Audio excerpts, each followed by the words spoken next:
Welcome to IAS project. You are watching lectures on ancient Indian history for UPSC Civil Services exam. These videos are also useful for all state PCS exams. If you want to watch these lectures in Hindi language, please go to my other channel, that is IAS Project Hindi. The link for this channel is given in the description section of this video. Before going into Stone Age, let's talk about the basics of history first. We all remember that in school we have learnt history is nothing but study of the past. But if you are going to become IAS or IPS officers, you need to go a little bit deeper, correct? Study of past can be divided into three parts. For example, we have what is called as prehistory, and what is called as proto-history, and what is called as history. So this is what we generally assume is called as study of past. However, that is not the case. These three entities can be further divided into different cultures, as you can see here. Now, before going into what is prehistory, what is proto-history, and what is history, let us try to understand what the word culture means and what are the aspects of culture. So culture is nothing but a way of life of a group of people. We know that a group of people lives within a fixed territory. Culture is nothing but a way of life of a group of people living in a territorial area. So this is how you will define culture if asked in exam. Now, culture can include both material aspects as well as non-material aspects. What do we mean by this? What is material and what is non-material? Material aspects are basically those aspects which are tangible in nature. Tangible means those things you can touch. Non-material aspects are those aspects that are intangible in nature. Intangible again means that those things you cannot touch. Let's look at some of the material aspects and some of the non-material aspects.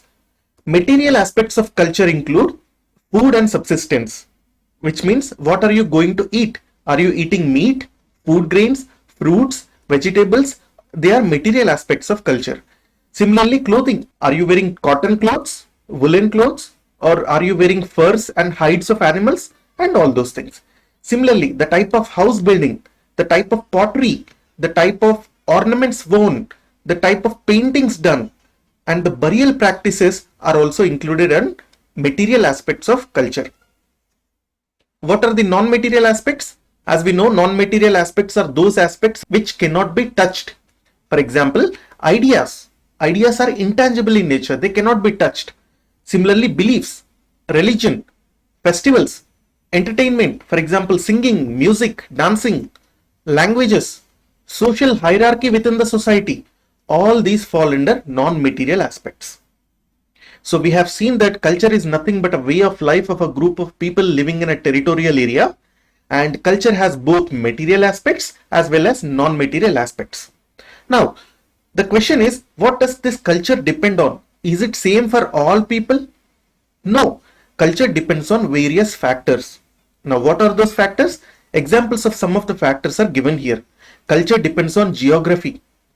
It depends on climate, resources, history, education, values, ethics, and other factors. Let us look at some of the examples. In North India, mostly the climate is favorable to grow wheat, barley, and other crops. So we see that North Indians mainly eat roti, which is made of wheat or wheat flour, that is atta. But in South India, we know that rice is the staple food because the climate and geography in the region of South India are suitable for growing rice. Now, does culture depend on resources? Yes, it definitely depends on resources. We have seen that house building and clothing are nothing but material aspects of culture. So, resources, for example, if in an area like USA and Canada, we know that most of the houses are built from timber.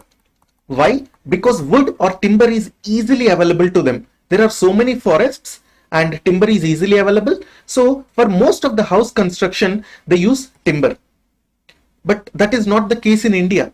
In India, we mainly use bricks and concrete and cement.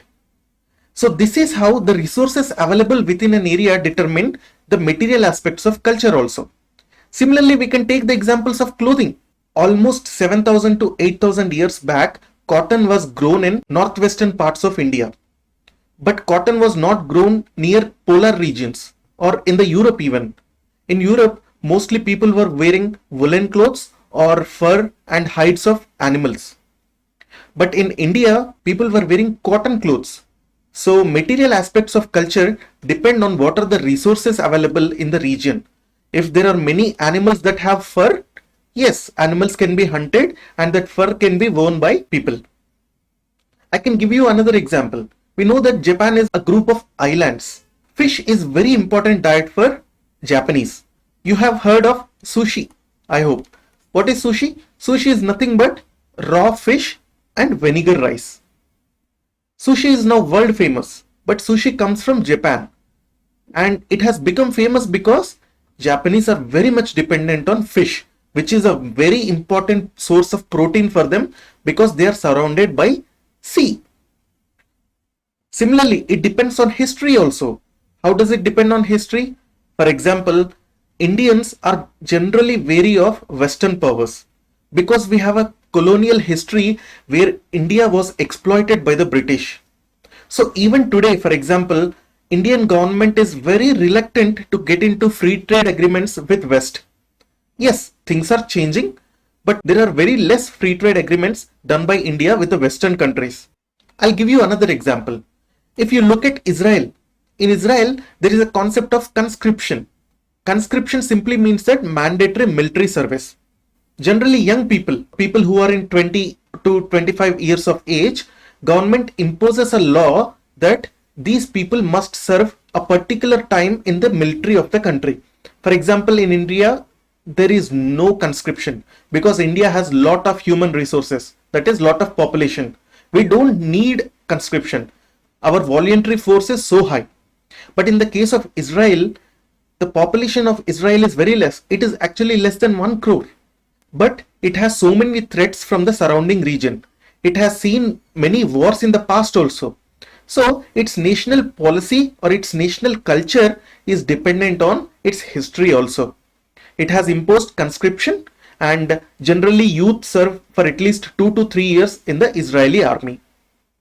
Culture depends on education also. As people get educated more and more, their culture changes. Culture also depends on values. For example, in the case of India, values like non-violence or simply called as ahimsa, peace, secularism, tolerance have been practiced right from the time of Ashoka till let's say Swami Vivekananda or even Mahatma Gandhi, or even these values are enshrined in our constitution. So Indian culture has encompassed all these values.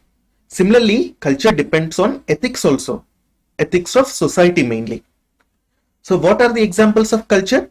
Examples of culture include Stone Age cultures, where people generally used stone tools, Chalcolithic cultures, where people generally used copper tools. Chalcolithic, the word chalco means copper and lithic means stone. So Chalcolithic culture is also sometimes called as copper stone culture.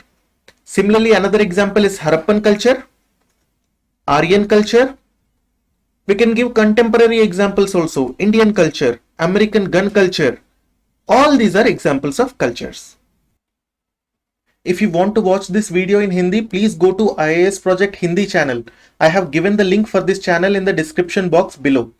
Also, please join Telegram channel if you want to get material, presentation, notes, practice questions as well as mock tests. The link for the Telegram channel is also given in the description below.